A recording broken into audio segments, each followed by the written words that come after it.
Bakhmut के बाद अब वुगलेदार में भीषण जंग शुरू हो गई है। वुगलेदार को रूस की सेना ने चारों ओर से घेर लिया है। वुगलेदार पर कब्जा करना ही रूसी सेना का लक्ष्य है। वुगलेदार से डोनबास में बढ़त का रास्ता साफ होगा।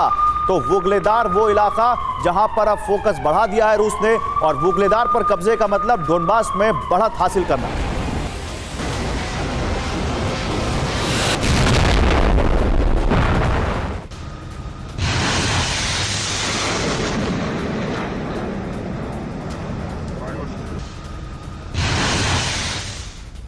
तो आत्मघात, एटमी विनाश का खतरा। बाखमुत के बाद क्या अब अगला नंबर वुगलेदार का है? खबर क्या है ये दिखाते हैं आपको। खबर है डोनबास में। देखिए, पहले हम आपको ये इलाका समझा दें। ये देखिए यूक्रेन का नक्शा, आप देखिए कुपियांस्क, लीमन, बाखमुत, अवदीका और वुगलेदार। अब बाखमुत पे तो हम बात कर ही रहे थे, लेकिन बाखमुत के बाद अब वुगलेदार पर भी यहां पर फोकस बढ़ा रहा है रूस। अगर ये रूस इस तरह से फोकस बढ़ाता है, लीमन के बाहरी हिस्से में भी वहां पर उसने अपने टैंकों की तैनाती कर दी है, जिसको हम बता रहे थे। अवदीका में भीषण लड़ाई चल रही है, बाखमुत में बढ़त उनको हासिल हो रही है। तो ये जो पूरा इलाका है, ये डोनबास में बहुत अच्छी बढ़त देगा उनको। अब आइए आपको पूरी खबर समझाते हैं। क्या है खबर? ये खबर देखिए, डोनबास में पहले से ज्यादा आक्रामक हो गया है रूस। डोनबास यानी डोनेस्क और लुहांस्क, इनको मिलाकर कहते हैं डोनबास। फिर फ्रंट लाइन पर जंग तेज हो गई है, और उससे क्या है, जल्दी जल्दी पीछे इसको चेंज करते हैं। डोनबास में पहले से ज्यादा आक्रामक हो गया है रूस। इसके बाद फ्रंट लाइन पर जंग तेज हो गई है। कुपियांस्क, लीमन, बाखमुत, अवदीका, लीदर, ये सब हम आपको दिखा रहे हैं। डोनबास का जंगी अपडेट अब आप देखिए। डोनबास का जंगी अपडेट क्या कहता है यहां पर? पहला, रूस ने सैन्य तैनाती बढ़ाई। दूसरा, घातक मिसाइलें पहुंचाई। और तीसरा, एडवांस टैंक्स का जत्था पहुंचा है। तो क्या डोनबास में अब रूस अपने इस हमले को और ज्यादा घातक करने जा रहा है? और क्या रूस यहां पर अब बहुत तेजी से इस पूरे अपने ऑपरेशन को आगे बढ़ाएगा? जनरल सिवाच, क्या लगता है आपको इन सब चीजों को देख के? क्या है रूस की प्लानिंग? हाँ बिल्कुल, देखो सच्चाई यह है कि डोनबास का इलाका, जापोरिजिया, खारासोन इलाका रूस ने पहले ही डिक्लेयर कर दिया है कि वो अभी रूस का हिस्सा है। मगर 15,000 से 20,000 स्क्वायर किलोमीटर का इलाका, इसमें से यूक्रेन ने जीत लिया था।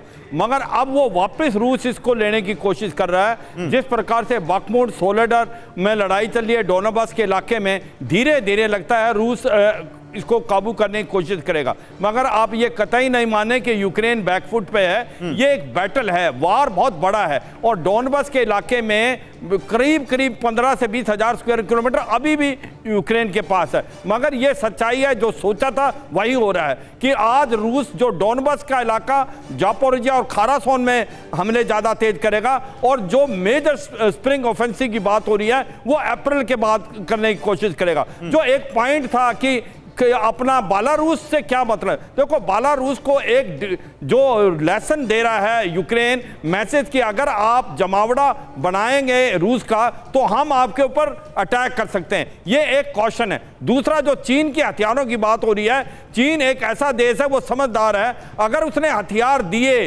रूस को तो उसके ऊपर एक प्रकार से इकोनॉमिक सैंक्शन लगते हैं। $3 ट्रिलियन का उसका ट्रेड है यूरोपियन यूनियन और अमेरिका से। तो मुझे लगता नहीं वो बेलारूस के थ्रू भेजेगा। अगर वो भेजेगा तो वो भेजेगा लेकिन मैं एक जल्दी से रिएक्शन यहां से अमिताभ जी का लेना चाहता हूं। अमिताभ जी, बात ये है कि चीन क्या कर रहा है वो तो अभी हम बात करेंगे, लेकिन जिस तरह से ये बाखमुत, लीमन, अवदीका, वुगलेदार, क्या कोई रणनीति दिखती है यहां पर पुतिन की आपको इस अटैक में? क्या पुतिन ने 1 साल के बाद कुछ इसको टेबल पर जाकर फिर से रिवाइज किया है कुछ?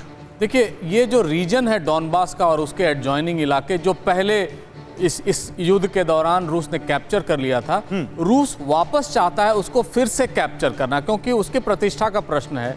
दूसरा, बाखमुत की लड़ाई इमिनेंट है कि वो फॉल करेगा और रूस वहां जीतेगी। तो ये लीमेन, अदीवका, खेरसोन, खार्किव, ये सारे वो कैप्चर करना चाहता है स्प्रिंग ऑफेंसिव के पहले। वो मतलब अपने बॉर्डर से लगते हुए जो भी इलाके, जो भी जिसको इन्होंने अपने राज्य में मिला लिया है संविधान में परिवर्तन करके, वो चाहते हैं अगर स्प्रिंग ऑफेंसिव की बात होगी तो वो डोनबास के बियॉन्ड जाएगा, जो यूक्रेन प्रॉपर है या नीप्रो नदी के उस तट पर है।